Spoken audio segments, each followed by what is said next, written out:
ओम शांति।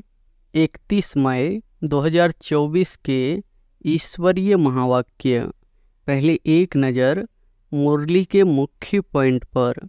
बाबा ने कहा, बगीचा है स्वर्ग, जंगल है नर्क। बाप भी समझाते हैं, यह है पतित कांटों का जंगल, वह है फूलों का बगीचा। फूलों का बगीचा था, वह अभी फिर कांटों का जंगल बना है। वहाँ की मर्यादा को सत्य मर्यादा कहा जाता है। यहाँ तो है असत्य मर्यादा। जरूर आसुरी संप्रदाय है, उसमें ही दैवी गुण वाली संप्रदाय स्थापन हो रही है। बाप है सर्वशक्तिमान। तुम जानते हो, जो सर्व का बाप है, उनके साथ योग लगाने से पाप भस्म होते हैं। एकदम नीचे से फिर ऊंच बनते हो। बाप खुद ही कहते हैं, तुम स्वर्ग के लायक थोड़े ही हो। अपवित्र वहाँ जा न सके। मंदिरों में जाकर उन्हों की ऊंचाई और अपनी नीचता का वर्णन करते हैं, फिर कहते हैं, रहम करो तो हम भी ऐसे ऊंच बने। उन्हों के आगे माथा टेकते हैं। और फिर बाबा ने कहा, आत्मा पवित्र होगी ज्ञान स्नान से, न कि पानी के स्नान से। पानी का स्नान तो रोज करते हैं। समझाने वाले बड़े अच्छे चाहिए, नहीं तो वह भी पूरा समझते नहीं है। बाप कहते हैं, कहाँ कहाँ हम देखते हैं आदमी बड़ा समझदार है, बच्चे इतने सुडौल होशियार नहीं है, तो फिर हम ही उनमें प्रवेश कर मदद कर लेते हैं। हम सच्ची सच्ची सत्यनारायण की कथा व अमरनाथ की कथा सुन रहे हैं। है एक ही कथा, सुनाई भी एक ने है, फिर उसके शास्त्र बनाए हैं। दृष्टांत सब तुम्हारे हैं, जो फिर भक्ति मार्ग में उठा लिए हैं। ब्रह्मा के लिए भी तुमसे पूछते हैं, यह कौन है? बोलो, देखो लिखा हुआ है भगवान वाच, मैं साधारण तन में आता हूँ। और फिर लास्ट में बाबा ने कहा, स्थापना जो करते हैं फिर पालना भी वही करेंगे। स्थापना के समय का नाम रूप देश काल अलग, पालना का नाम रूप देश काल अलग है। भ्रमरी में भी देखो कितना अकल है। मनुष्य अपने को बहुत अक्लमंद समझते हैं, परंतु बाप कहते हैं भ्रमरी जितना भी अकल नहीं है। समझदार और लायक आत्मा पवित्र होने के कारण लायक नहीं है, तो उनको पवित्र बनाए लायक बनाया जाता है। भक्ति मार्ग की बुद्धि बहुत मुश्किल चेंज होती है। भक्ति मार्ग का सुख बहुत है, वह है दुबन दलदल, एकदम गले तक उसमें डूब पड़ते हैं। कल पहले भी जितने देवी देवता निकले थे वही निकलेंगे। ड्रामा में नोंद है, तुमको सिर्फ पैगाम पहुंचाना है। और अब सुनते हैं महावाक्यों को विस्तार से। मुरली का सार है, मीठे बच्चे, बाप आए हैं कांटों को फूल बनाने। सबसे बड़ा कांटा है देह अभिमान, इससे ही सब विकार आते हैं। इसलिए देही अभिमानी बनो। प्रश्न है, भक्तों ने बाप के किस कर्तव्य को न समझने के कारण सर्वव्यापी कह दिया है? उत्तर है, बाप बहुरूपी है। जहाँ आवश्यकता होती, सेकंड में किसी भी बच्चे में प्रवेश कर सामने वाली आत्मा का कल्याण कर देते हैं। भक्तों को साक्षात्कार करा देते हैं। वह सर्वव्यापी नहीं, लेकिन बहुत तीखा रॉकेट है। बाप को आने जाने में देरी नहीं लगती। इस बात को न समझने के कारण भक्त लोग सर्वव्यापी कह देते हैं। ओम शांति। यह है छोटा सा गुलशन। हुई मन गुलशन बगीचे में तुम जाओ तो उसमें पुराने झाड़ भी होते हैं, किस्म किस्म के। कहाँ मुखरिया भी होती है, कहाँ आधी खिली हुई मुखरिया होती है। यह भी बगीचा है ना। अब यह तो बच्चे जानते हैं। यहाँ आते हैं कांटों से फूल बनने। श्रीमत से हम कांटों से फूल बन रहे हैं। कांटे जंगल के हैं, फूल बगीचे में होते हैं। बगीचा है स्वर्ग, जंगल है नर्क। पाप भी समझाते हैं, यह है पतित कांटों का जंगल, वह है फूलों का बगीचा।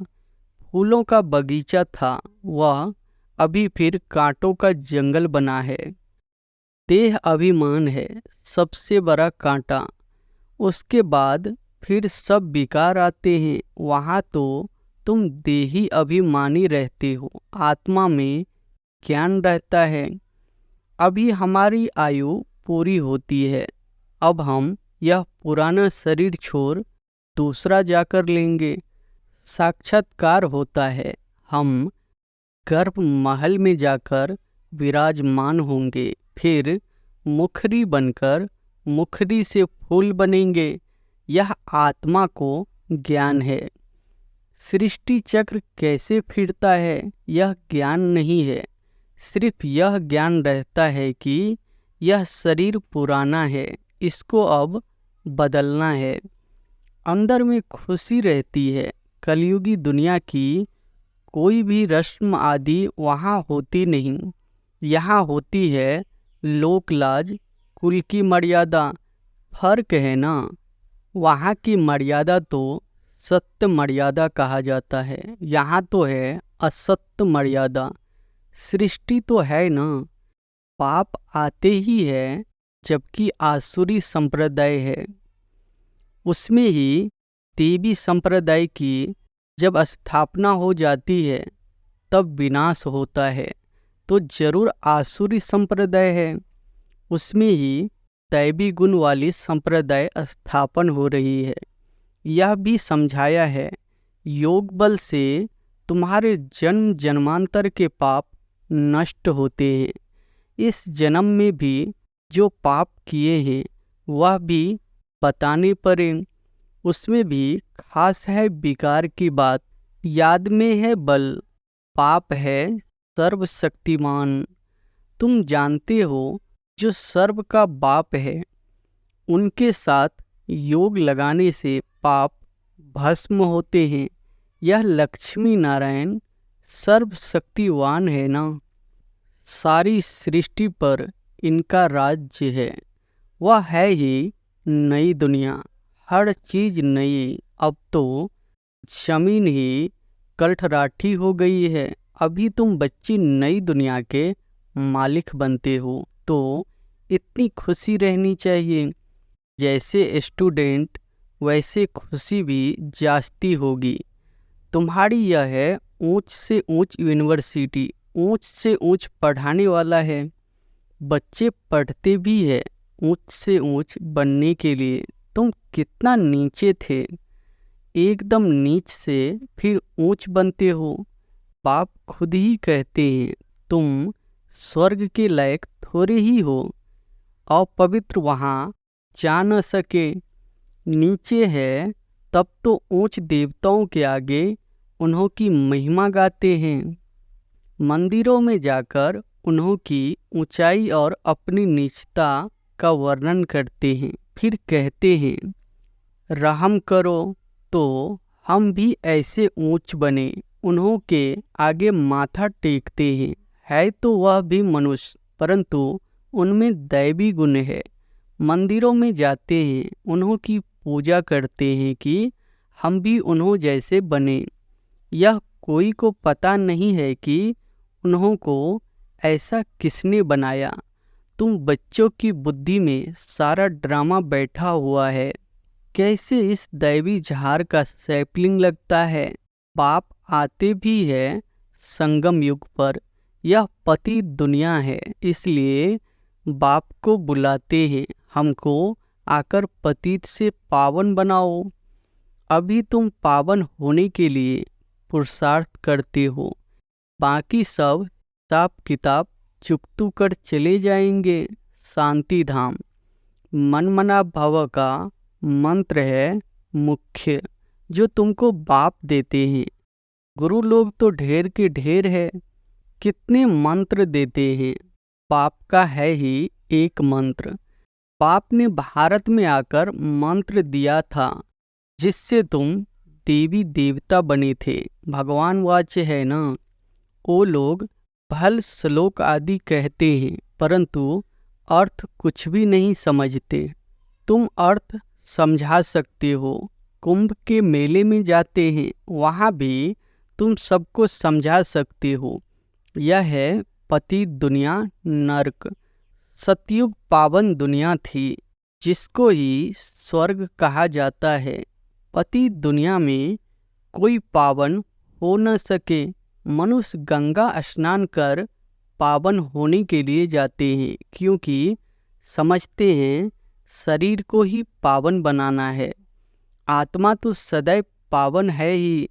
आत्मा सो परमात्मा कह देते हैं। तुम लिख भी सकते हो, आत्मा पवित्र होगी ज्ञान स्नान से, न कि पानी के स्नान से।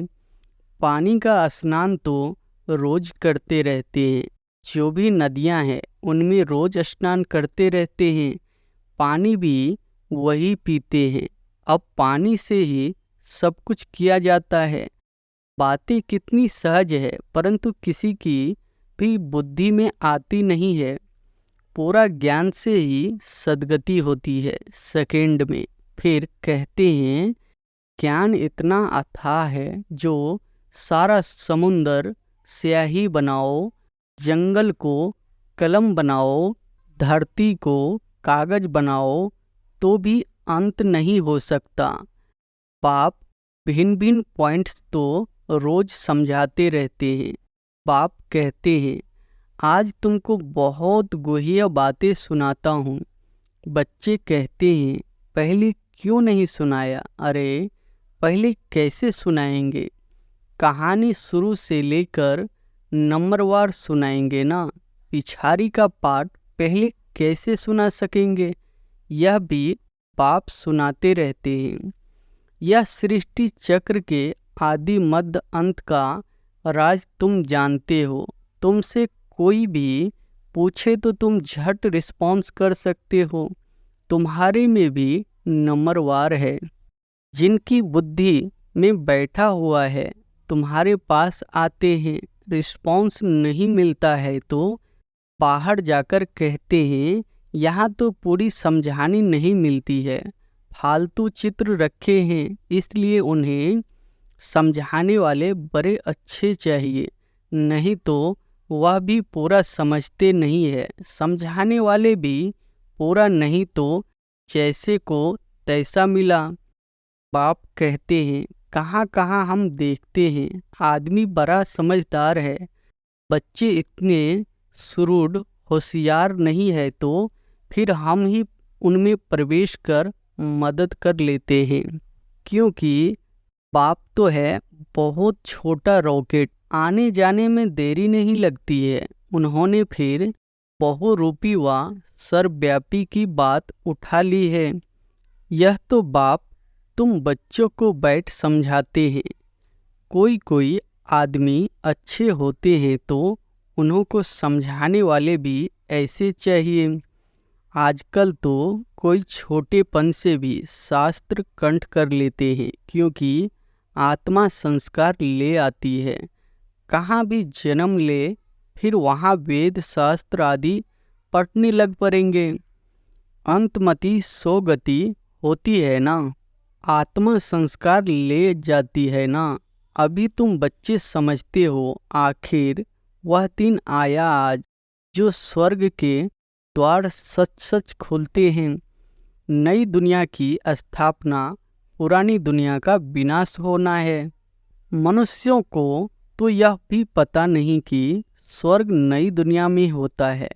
तुम बच्चे ही जानते हो। हम सच्ची सच्ची सत्यनारायण की कथा व अमरनाथ की कथा सुन रहे हैं। है एक ही कथा, सुनाई भी एक ने ही है।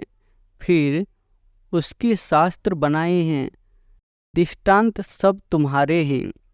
जो फिर भक्ति मार्ग में उठा लिए हैं तो संगम पर पाप ही आकर सब बातें समझाते हैं।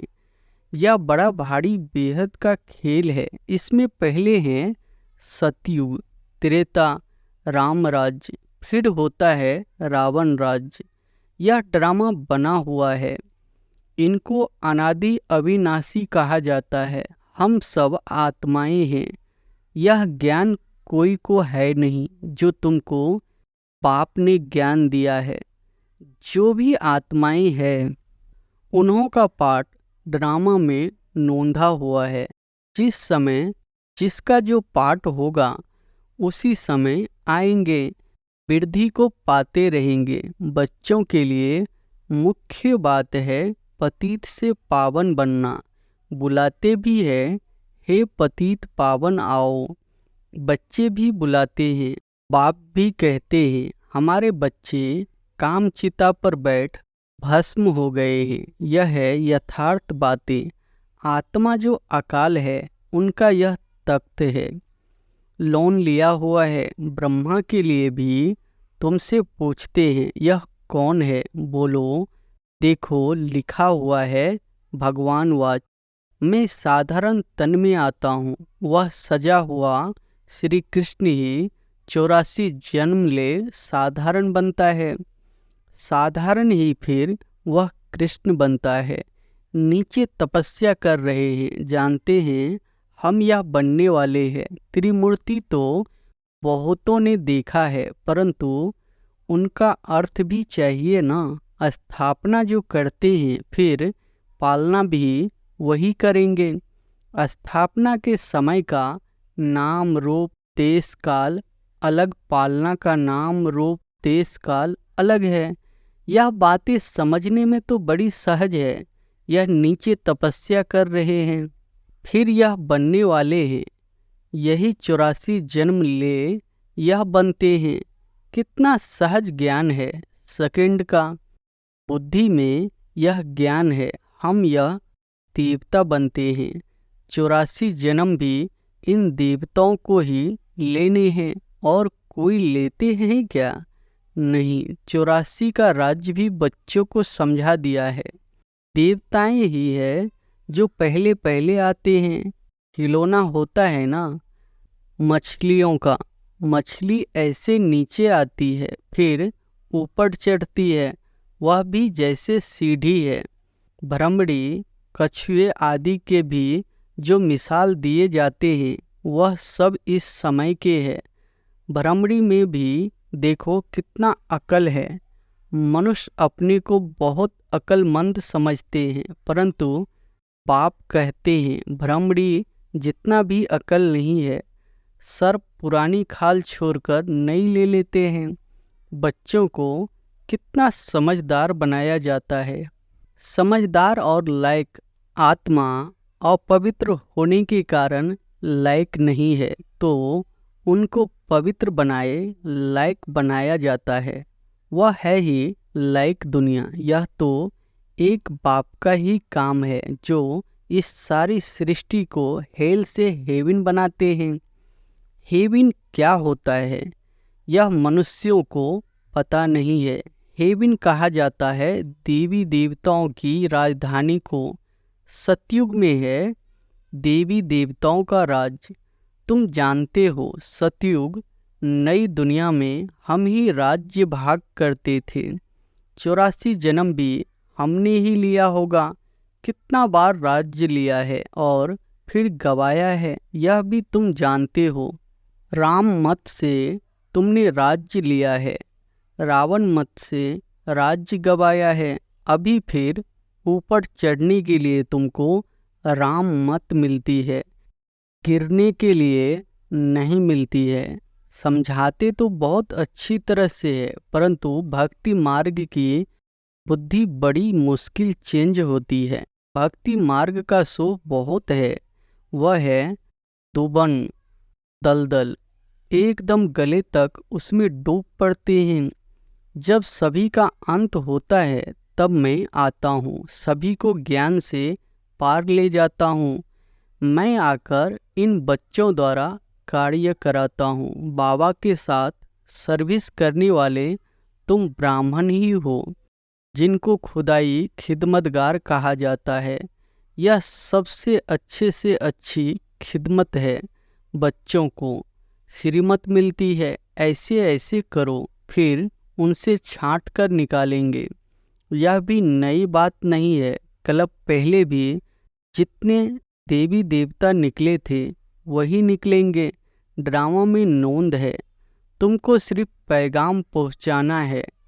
बहुत सहज है। तुम जानते हो, भगवान आते ही है कल्प के संगम पर, जबकि भक्ति फुल फोर्स में है। बाप आकर सबको ले जाते हैं। तुम पर अभी बृहस्पति की दशा है, सब स्वर्ग में जाते हैं, फिर पढ़ाई में नंबरवार होते हैं। कोई पर मंगल की दशा, कोई पर राहु की दशा बैठती है। अच्छा, मीठे मीठे सिकिलधे बच्चों प्रति माता पिता बाप दादा का याद प्यार और गुड मॉर्निंग। रूहानी बाप की रूहानी बच्चों को नमस्ते।